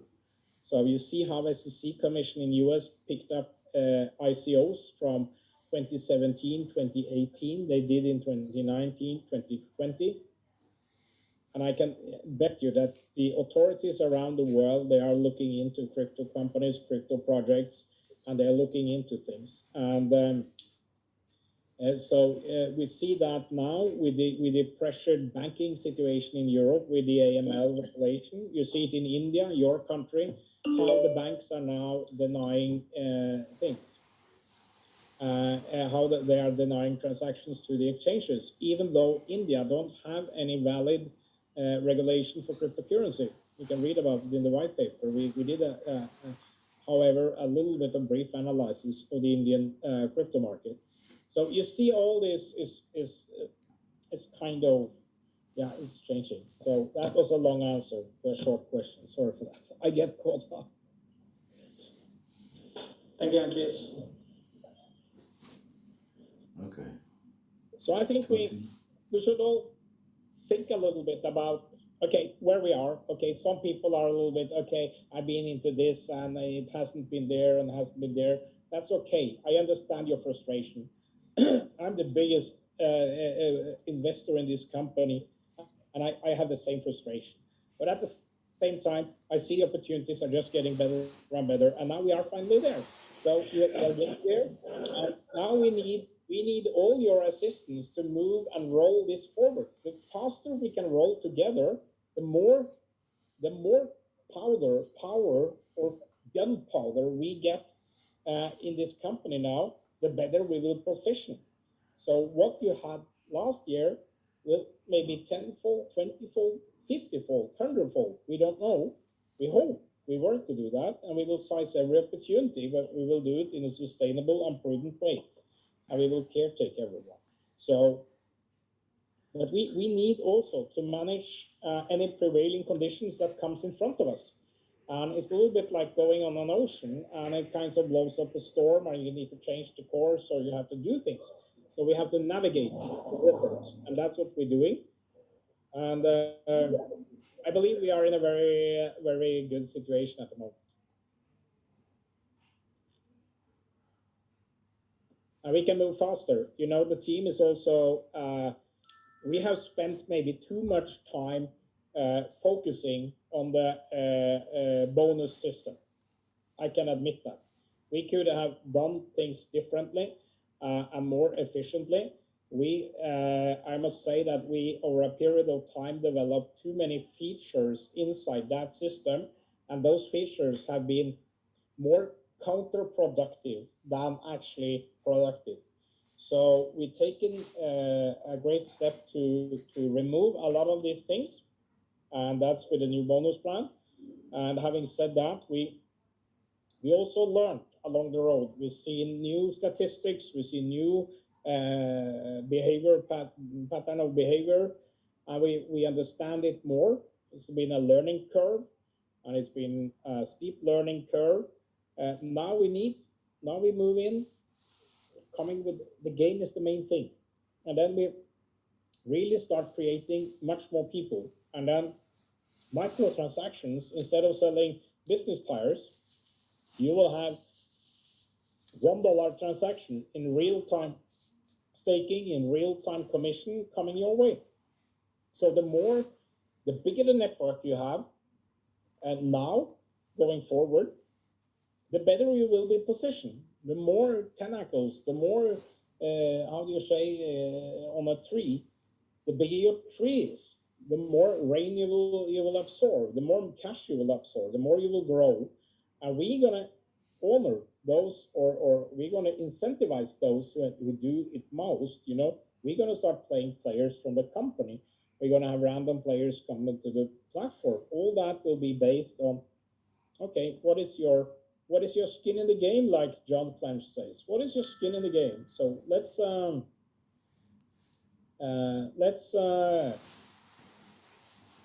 get our all the good work we have. Let's boost it and really go there and make sure that we start off in February, even before that 2022 become a really tremendous year for us and growing, and we will do our utmost to deliver. And we have a great gaming team here in the office in Norway. We have great content people. We have a great technical team in India. And we have a great range of networkers, leaders all over the world. And we are in more than 200 countries. We have more than 60 million transactions on our XRP ledger. We're ready to rock. Any more questions? Yes, if I may. Yeah, come on. You are in a shop. What are you buying? Hello, very afternoon. I've already bought and I will be buying more, hopefully. Yes, first of all, very good afternoon to you, Andreas. My name is Ian, speaking, and I was in London. I've been with you quite a while. Now, the thing concerns a few of the people that I have spoken with is they're saying that it's been a while now and everything is, you know, we hear promises and various things. However, we're just really waiting for the listing on an exchange. Now, I say to them, well, you know, things in the back office has to be done properly. The way I see it and what I see with the gentleman Andreas, yourself, is that he is not going to come under any sort of pressure and do as I say or do as anybody tells him. He's a man, what I see is that he's a self-made man and he will do according to what is better for the business. Now, you know, you can ask me questions. Maybe I'm not in the position to answer all of your questions. However, I say to them that you just have to wait. We don't know what's happening in the back room. Now, is anything you can tell me that I can pass the message on that, you know, a little not a confirmation so much, because I'm fully confident that it will be, at some point, the super coin will be listed on the exchanges where people can actually buy our super coin. Now, my concern is if we do release the coin on a platform, the use case, the main thing about the coin to be sustainable and to hold its actual value is the games. That's what I've figured out. Maybe I'm wrong. Now, if you release the coin at some point, I mean, you said the 1st of February it would be listed on GOCO, an exchange, a little exchange in Europe, GOCO, if I'm not wrong. Now, how do you see it? Is that correct? It's being listed there, yes. It start trading a little bit later, yes. Oh, right. So it's going to be trading a little bit later, not on the 1st of February. Oh, 8th of February, yeah. Okay, that's fine. Now, without a use case, or what articles do you see the listener one, and second, let me ask you one question. Please.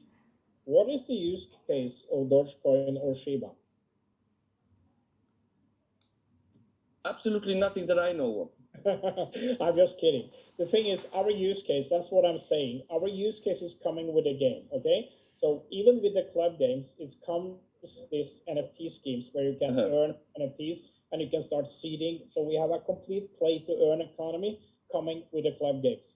So you're able to seed, you're able to use a super. That's when the use cases start, okay? That's the starting point of the use case. And that's why I'm saying you need a little bit of long-term view before we have placed in the full use case of super. But that is one thing. if you know about how financial market and even the crypto market is working, the expectation, the trading comes on expectation before the actual delivery. So if you think a company like, let's say Tesla, before they release their quarterly numbers, you see their prices either going up and down based on analytical consensus, etc. It's the same thing with us. We're going to launch this, and people will trade the token independent of the actual use case, but going long term forward.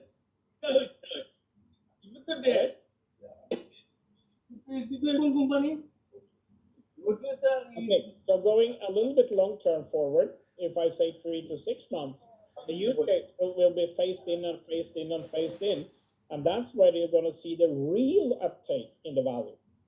Okay, we can have high value in the beginning, but it will probably very volatile because you will have trading and speculation driven demand and supply. Once we get a little bit further, you don't want to sell, how should I say, you don't sell $1 for half $1, you sell $1 for $1. The same going to be with us when you have a bigger value. You don't want to sell it cheap. So it is a process, and I can with all. Oh no, I personally, sorry.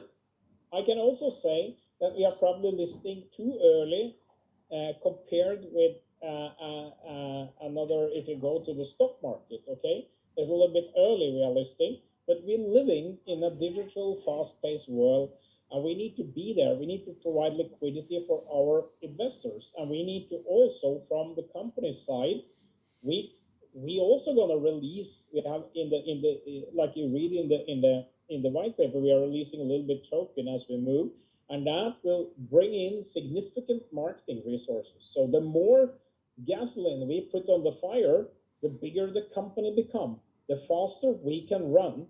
So getting into the listing is also a part of a capital journey for us, and that's no hiding away from. It is. And it's important for us to have a liquid instrument in the market with significant liquidity so people are able to trade it, okay? Because one day you think Super One is good, the other day you think, shitty, I want to sell, and then you hear from your friend, I kept it, and now it's triple. It's a part of the market psychology. Trading is good. There's always a seller, there is always a buyer. It's just a matter of price. It's a zero game. When somebody's buying, somebody else is selling, and it's a zero-sum game. And I think it's good for us. That's very good. What I was sorry. Yeah? What I was wanting to really know was, what obstacles do you think we will be facing before we actually list on any exchanges where traders can actually buy our coin? I personally, I'm different. I'm not going to be saying if the super token hits $50, I'm not going to be selling. It's as simple as that. I'm going to be constantly buying. Whatever I get in staking, that will stay.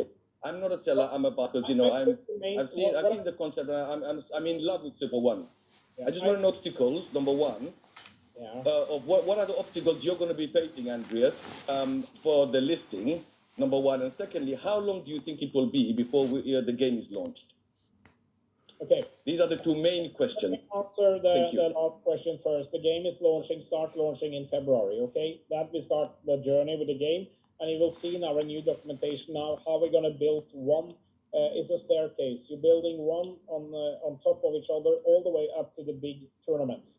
There is no point opening a tournament with $1 million in price if you don't have players. So we kind of have a little bit.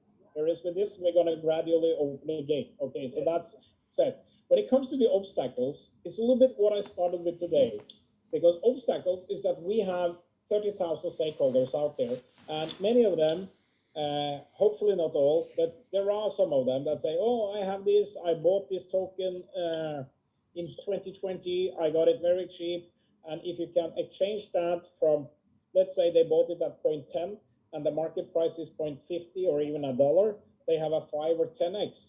And that's going to be very tempting for many people. That's going to be tempting. And that will create a lot of supply, a lot of sell side, okay? And that I think is Yes. that's one of the main obstacles. Is everybody was like you or many others that we're going to have a long term. That's why I try to.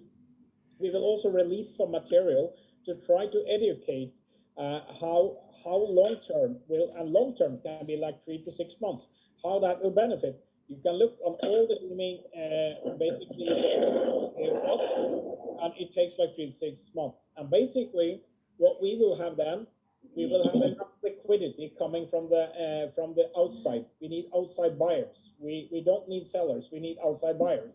So building that is called in the how should I venture capital is cutting the chasm, is getting over the how should I say, crossing the bridge. Okay, so getting there.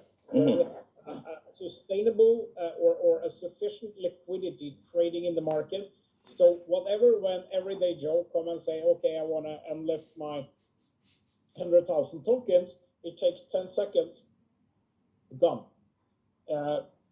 If we get too much of that now, and that comes from the model, I mean, if we were let's say if we were a startup backed by a venture company, okay, and we're listed on Nasdaq, I will not be able to, any of the team will not be able to sell tokens. I've been in that situation before in 2000, and I had a company listed, and I was handcuffed, everybody else was selling, and the market went up, and then it boomed. Anyway, so what I'm trying to do is to navigate this as properly as possible without limiting people, but at the same time, we need to be prudent and take care of the market. Because if the market is flooding with tokens because some short-sighted sellers are out there, they are damaging for not only the company, but also for you and for everybody else in the long term. And that's why I tell it's a little bit like raising children. You have to be a little bit tight in between. And I'm not going to force anyone, but you have to be a little bit and say that's not possible. So I'm not here to limit anyone. That's why I said in my last call, we will have a little bit of consideration together with traders and everything and see, okay, what liquidity can the market absorb now? How much can we open? We open, and then we get a little bit accustomed, and we see many people will be like you. Many people tell me, I'm never going to sell anything. But when you get to that point where you have people sitting at a table and say, okay, this is my wallet, this is my tokens, and oh shit, I really want some more money in my wallet, and we have a lot of people, retail investors, and they push it out in the market in a maybe not fashionable way that will drop the token, you know. So what we are also looking into is to have professional trading pools. So we have to be careful what we're doing. So what I'm thinking is we can try to mitigate this risk that you're talking, or the obstacle, to mitigate it a little bit by, first of all, getting more liquidity, but getting more professional people involved in actually handling volumes. So let's say we have a selling side of 10 million tokens, and we have a buying side of 1 million. We want some professional people to handle it, so the 10 million tokens is not pressuring down the price. So let's say we are selling 1 million, and then we wait some days till we have another million and another million, instead of putting all the chips on the table. So that's how we need to do this, and we need to do it for first and foremost for the greater community that we already have. A lot of people put money into this, and we are really respectful for that, but we want them to get out of this also, or stay here, at least float it at a healthy level. It's really the key thing. And you know, when we that's why we could say we don't list. We keep it there abreast for another year. And many projects do that. They put vesting for 2, 3, even 5, 6 years. We don't want that. We want the market. The market is now. It has been there, but it's still there. And 2022, 23, I think it'll be great market. It's just growing. So we want to float it, and we want to have people to have liquidity. It's their choice, but we have to go over that bridge a little bit careful because it's a fragile bridge. If we let everybody go out there and crash the market, rebuilding the story is difficult. That's more hard than getting it step by step up, because we don't want it to be absolutely correct. So that's it, and that's that. Absolutely correct. Can I ask you one last question? Yeah. Thank you. And finally, after when the game is launched, what will Super One do to get your voice across to the world? I mean, we want everybody in the world to know there's a company called technical gaming company called Super One, and we want you to play Super One games. So what is Super One going to be doing? I mean, first of all, we are inherently creating this game with a very great degree of virality. So if we can get virality of even half of Corona, we're gonna go crazy. You know, football fans are fans, and we're gonna. What is important is the first wave of players. So you get the first wave, they will have the network effect. You need to grow fast, you know. That's why we need to have campaigns in the very beginning, so you get a fast clientele of critical mass playing. As they are into the game and we have good retention, it will grow. And then we will add more and more resources as we deem necessary to grow with marketing campaign, with prices. We're going to diverse into artists, movie stars, into bigger fan groups. It's going to be crazy. The market is limitless for us. And I had a question about Bollywood. What do you think going to happen in Bollywood when you start doing Bollywood? They're going to start singing. Wow. It's going to be crazy, you know. K-pop in Korea. Yes. I mean, K-pop culture in Korea. That's crazy. And thank you. Kardashians in US. I mean, we can create fan groups, fandom metaverse. We are creating. It's a massive virgin market for what we're doing. We are positioned to do it. We have the technology, we have the game to be the catalyst to do it. So we are in a very well position, and we already invested millions of dollars into it. And it's not so easy to cope with. So I believe we can become the next wave or the next top thing within the techno industry. It hasn't happened anything new since TikTok came, and they really made it. TikTok made it, but they made it because of China. There are a billion people in TikTok, and they have a market cap of $250-300 billion. It's crazy. But look at Snapchat. They have a market cap of 66 billion last week, and they have 300 million users. So if what we can do, Trivia Crack has 150 million users. I don't know their revenue. It's a private Argentinian company, but we are not only a trivia gaming. We are more like a social network for fans that will be able to do a lot of things. We have the Dream Case. You can get hold of him. He's just outside London. He's in Manchester. You can get hold of Ronaldo for me. And we put him as the main influencer in the football for Manchester United fans. Or you can stop by David Beckham. Thank you so much. David Beckham, and then you can do a couple of others there too. And then the thing is, like, when these, maybe not them, but whatever, where we're starting, we have Nico Schulz in Germany already. We can create for great athletes. They will have a channel where they can be posting stuff, and they can engage with the fans. And every time the fan play, they earn a little bit of money, not a little bit either. And I can tell you the numbers. If you start calculating, Ronaldo made north of $100 million last year.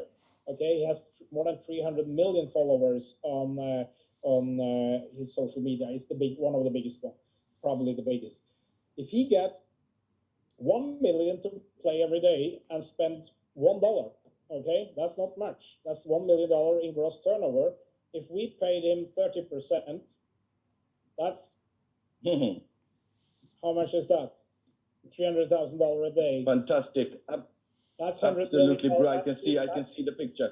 That's $100 million a day. That's the same he get paid from all his sponsors and football clubs collectively. So that was a very amazing number. But you can see if, let's say, in your country or where you are now, the celebs like UK, Yeah, but like let's say you could talk food, or you can have a food quiz with some of the cooks. You have the Oliver, in example, Jamie Oliver, and you kind of you can take this to you don't need to go to the world champions. You can do this on a different level, and all of these celebs, they have one thing in common: they need to be active.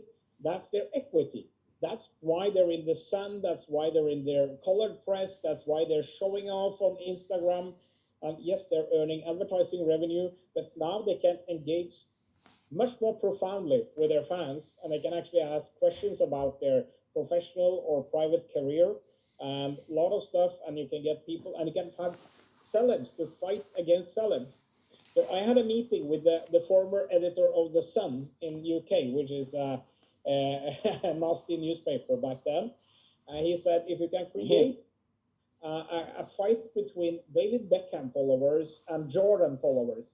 So who are the smartest, David Beckham followers or Jordan? And you can imagine probably Jordan will come out on top. And that's going to be something to write about, And then you have it all going. The ball is rolling, and we have the technology. That's what we're creating. We're creating a massive technology platform for a fandom metaverse with a business going into the next decade. So that's what we're doing. Facebook came 17, 18 years ago. Twitter came at the same time, approximately. Snapchat came in 2012. TikTok bought Musical.ly 3-4 years ago, has been the new thing. There is a space for us out there. Whether we're going to be one of the big ones? I'm not. We don't know. We have to try. We have to get there. We have to aim for it. Andreas, thank you very much, Andreas, for the information that you provided. I will certainly pass it on to my people. Also, I'd like to personally, for giving me and all of our... Next time in London, I'm going to speak to you. Okay? You're welcome. Thank you very much. Have a lovely evening. Thank you. Any more questions? God bless you. Out there? No, it's been a long thing now. Oh, wow, 2 hours and 22 minutes. That's done. I think we end it now. If no more questions, you agree, Stian? Yes. It's a lot of good questions here. So it was a good meeting. And I hope when we have everything ready now, we are waiting for the light paper and all this. We're going to start doing webinars, me and Roger and Magnus. So I hope you will join there when we start pushing the invitation out in Telegram. Not only you. Thank you. They also translate everything to Japanese. I know there are Japanese people on the call here. So they will have a Japanese translation of the white paper shortly. We will also hold we have regular meetings with the Japanese team, with our guy in the office, Vara, translating. So we're doing that. And if somebody else needs something, we have French speaking. We have French speaking, Italian speaking, Spanish speaking, and Swedish speaking, Japanese speaking, Swedish speaking, Norwegian speaking, and we also have great German people in the team. So whatever you need, reach out to us, and we try to accommodate. So thank you for this extensive session, and we try to give our best answers. We cannot answer everything to the very detail, but we are here and we are moving forward. Thank you, and have a great evening.